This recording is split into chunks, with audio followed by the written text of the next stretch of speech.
Bergarako kaleetan barrena, Minecraft bideojokoaren estiloan eta euskaraz. Herriko gauzak, elizak, hori etxe bada. Mario Kart, Super Mario, Begi menaz, denak euskaraz.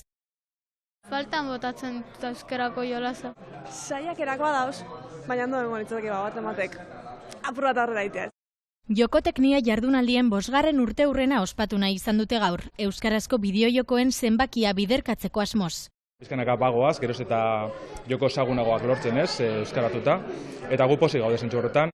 Bideojokoetan aritzen direnak gero eta gehiago dira egunez egun, baina oraindik zaila da bideojoko gintzan euskaraz jardutea. Beti biltzen dira gaztelaniazko inolasetan, eta ez? Ez daude joku asko euskera zaintzuliak direnak.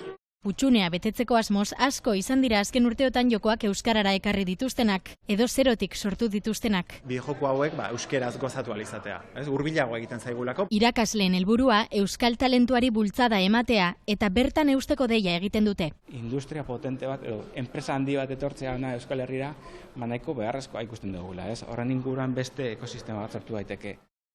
Bideojokoetan euskarari bidea zabalduta indarra hartzea eta pantailaz pasatzea da hurrengo erronka.